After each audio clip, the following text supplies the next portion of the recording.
हमारी गुड़िया के लिए अच्छा रहेगा। इतनी छोटी फराक लेके आते हैं और वो जीन्स की पैंट जो 15 जगह फटी होती है वो लेके आते हैं, या छोटी मोटी चड्डी लेके आते हैं। बोले अभी तो बच्ची है, अभी तो इसकी उम्र ही का है। भाई साहब ये बच्ची अभी है, आगे चल करके तुम्हारी पूरी नाक कटवाएगी। जब आदत किसी चीज की पड़ जाती है ना तो आदत छूटती नहीं है। आज की तारीख में जिस गली कूचे में, एयरपोर्ट पे, स्टेशन पे, ट्रेन में आप देखें ना, मुस्लिम कम्युनिटी की जवान जवान बच्चियां ऐसे ऐसे कपड़े पहन के घूम रही हैं, ऐसा लगता है कि किसी जंगल से आए हुए जानवर लोग। हैरत इस बात पर भी है कि बाप मौजूद है और अब उसकी बेटी, जवान बेटी, इतना छोटा सा चड्डी पहने हुए एयरपोर्ट पे। यानी कि अगर एक बार नजर अचानक पड़ गई ना तो शर्म से आदमी की नजर झुक जाए, इतना सब कुछ खुला होता है। अब हालात ये हैं कि अगर आप देखेंगे नहीं आमने सामने चलते हुए तो टकरा जाएंगे, और देखें तो कदम कदम पे गुनाह। ये कैफियत हो गई आज की तारीख में। तो बुराइयां इस तरह लोगों को दावते नजारा दे रही हैं और बाज़ाब्ता तौर पर इसे फैशन समझा जाता है। ये फैशन, इसके साथ ऐसी फटी फटी पैंटें कहां कहां से फटी होती हैं, कुछ कहा नहीं जा सकता है। जवान जवान बच्चे, और ये हमारे बच्चे, इनके बाल देखिए ना, एयरपोर्ट इनके सर पे बना होता है, यहीं से रनवे पे उतरता है हेलीकॉप्टर, यहां आके रुकता है, पूरा मैदान साफ है। ऊपर यहां इतना बाल जैसे खिंजीर का बाल नहीं होता है, ऐसे खड़ा खड़ा ऐसे बाल इनके होते हैं। कुछ तो ऐसे ही तीर बना लेते हैं दाढ़ी के बाल में, कुछ ने गाल में जो है दिल बना लिया है, उसी कटिंग के हिसाब से उसी में तीर घुसा लिया उसी बाल के अंदर, इस एंगल से अपनी कटिंग करवाते हैं। कुछ ने कान में बुंदे पहन लिए हैं, नाक में पहन लिया है, पीछे बाल इतना लंबा कर दिया, रबड़ बांध लिया है। एक मर्दूद को देखा इस होंठ के नीचे भी एक बुंदा पहने हुए थे, ये नीचे वाले यहां भी पहने हुए। It is a fashion, fashion का दौर है। मतलब मादरजाद नंगे हो जाए इसको फैशन कहते हैं। क्या बेहयाई और बेशर्मी है। यूरोप का जो कल्चर है ना, उन्होंने ये सोचा कि पूरी दुनिया को इतना मादरजाद नंगा कर दो कि हमें कोई नंगा कहने वाला ना है। आज के 32 साल पहले मैंने लेख पढ़ा था नई दुनिया का, उस वक्त का सर्वे था अमेरिका में 68,000 बच्चे ऐसे चिल्ड्रन हाउस में पढ़ते हैं जिनको ये पता नहीं कि उनकी अम्मा कौन है, उनके अब्बा कौन है। 65,000 ब्रिटेन में थे, 67,000 लंदन में थे। इस तरह कई मुल्कों का सर्वे पेश किया था। यानी कि रास्ता चलते हुए यूरोप में 1 घंटे के लिए, आधे घंटे के लिए शादियां कर लेते हैं, गुनाह कर लेते हैं, बदकारी कर लेते हैं, बच्चा पैदा हुआ ले जाकर के डाल दिया उसमें चिल्ड्रन हाउस में। हुकूमत पालती है, हुकूमतें परेशान हैं यूरोप उन बच्चों को पाल पाल कर। कोई भी शौहर ये नहीं पूछ सकता अपने होने वाली बीवी से यूरोप में कि तुम्हारे कितने बच्चे पैदा हुई अब तक, तुम्हारे कितने बॉयफ्रेंड हैं। ना कोई औरत होने वाली अपने शौहर से ये पूछ सकती तुम्हारे पास कितनी गर्लफ्रेंड है, तुम्हारे कितने बच्चे हैं। ये भी पता नहीं कि ये शादी जो हो रही है कितने घंटे की है। इस तरह से यूरोप का इंसान जंगली जानवर बन चुका है, और उसी जंगलीपन को हिंदुस्तान में भी परोस दिया गया है। अब हमारा हिंदुस्तान भी पगला गया है, हिंदू भी गया काम से और मुसलमान भी गया काम से। पड़ोसी मुल्क से एक बड़ा आई पहले, ये भी उन्हीं की देन थी। अभी मैंने तकरीर शुरू नहीं की है। वैलेंटाइन डे, जंगली जानवर बन जाने का दिन। इसके बाद एक और आया मी टू, इसका मतलब जब मैंने पूछा तो बताया गया कि होश संभालने से लेके आज की तारीख तक, चाहे 50 साल की उम्र है चाहे 80 साल की, तुमने क्या क्या गुनाह किया है, इसे आपने बिल्कुल ओपन सबको बयान करो कि मैंने ये गुनाह किया, ये जुर्म किया है। एक दौर ये चला है। अभी जल्दी एक दूसरा चला था, माई लाइफ माई चॉइस, मेरा जिस्म मेरी मर्जी। मतलब ये कि मैं कुछ भी करूं, ना अब्बा बोल सकते हैं ना अम्मा बोल सकती हैं, कोई कुछ नहीं कहेगा मुझे, मैं बिल्कुल जंगली जानवर हूं। ये सारे के सारे खुराफात के रस्म यूरोप से आए हैं और हमारे मुल्क ने भी इसे तोहफा समझ करके कबूल कर लिया है। और नतीजा ये हुआ, हम भी कभी किसी के जब जाते हैं ना तो बोले हजरत हमारी गुड़िया जो है ना, ओहो बहुत प्यारा डांस करती है, और हमारे गुड्डू को तो 25 गाने ज़बानी याद है।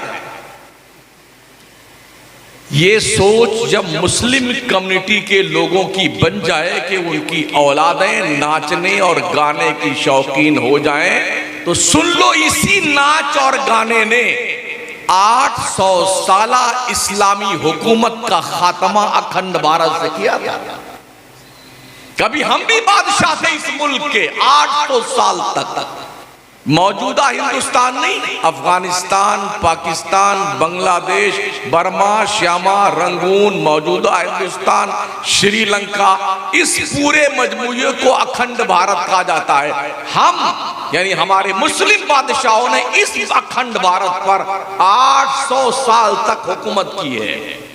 मगर गए कि यहां से शराब, अय्याशी, बेहयाई, बेशर्मी, बदकारी और गली गली में मुशायरे। जब बहादुर शाह जफर दिल्ली में विराजमान थे तो दिल्ली की हर गली में मुशायरे की महफिल, इधर महफिल इधर महफिल, वाह वाह वाह वाह वाह वाह वाह, जिंदाबाद जिंदाबाद, दुबर्रा निशाद तिबर्रा निशाद। जब अंग्रेजों की फौज दिल्ली के दरवाजे पे दस्तक दे रही थी ना, तो दिल्ली की गलियारे में मुशायरे हो रहे थे। हिस्ट्री पढ़ी अपनी,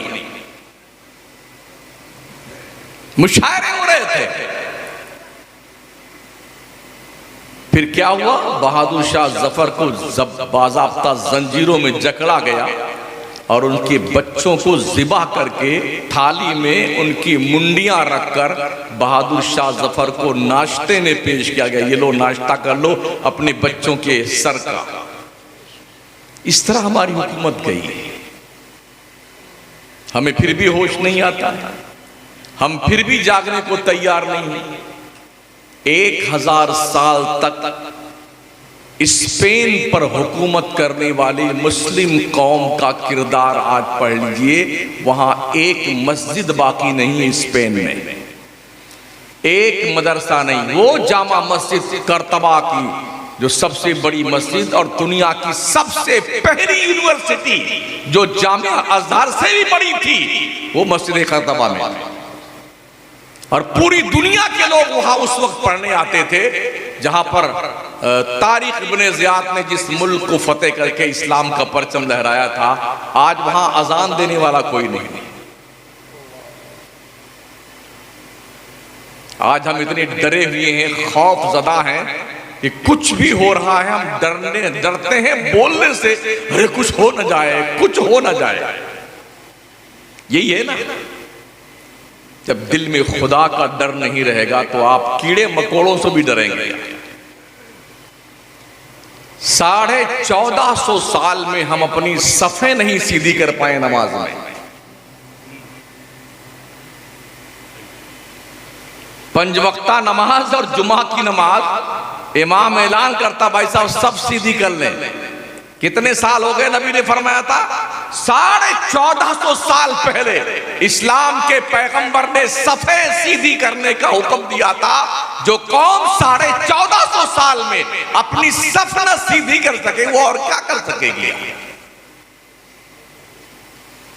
ये सब सीधी करने का जो डायरेक्शन था ना, ये दरअसल मिल्लते बैजा के एकजुट होकर के सिस्टमैटिक जिंदगी गुजार करके दुनिया को बाज़ाब्ता तौर पर नकेल डालने का एक फॉर्मूला था जो इस्लाम के पैगंबर ने दिया था। जलसे हमारे कम नहीं होते हैं, इतने जलसे हैं। दयारे हबीब कॉन्फ्रेंस जैसी कितनी कॉन्फ्रेंस हैं, हजारों हजार, और इन कॉन्फ्रेंसों से हमें मिलता क्या है? कुछ नहीं। सुभान अल्लाह, माशाअल्लाह, जिंदाबाद, बस इतना ही मिलता है हमें और कुछ नहीं। माफ कीजिएगा, बड़ी तल्ख हकीकत है ये, कुछ नहीं मिलता हमें। हमने तो यही देखा है भाई साहब, दूसरों के इतने जलसे नहीं होते हैं, उनका इक्का दुक्का जलसा होता है, और हमारे यहाँ अल्लाह अकबर इतने जलसे पे जलसे, 2 लाख 5 लाख 10 लाख 20 लाख 50 लाख तक जलसे पे खर्च होते हैं। रिफंड क्या मिलता है? नील बटा सन्नाटा।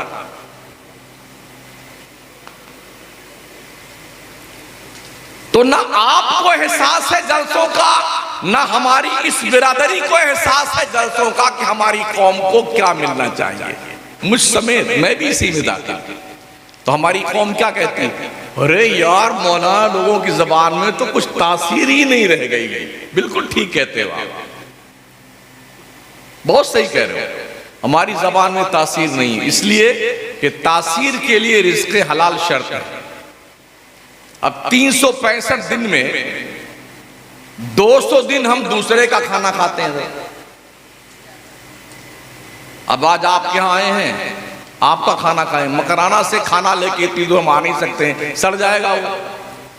अब हम 365 दिन में से 200 दिन तो आपका खाना खाते हैं, आप क्या खिलाते हैं ये मुझे पता नहीं।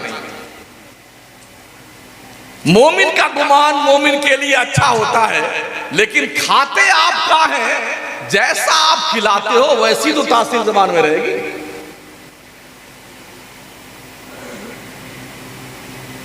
चंदा होगा, जुआरियों से भी चंदा लिया जाता है जलसे में, शराबियों से चंदा लिया जाता है, और सट्टेबाजों से चंदा लिया जाता है, ठीक है ना।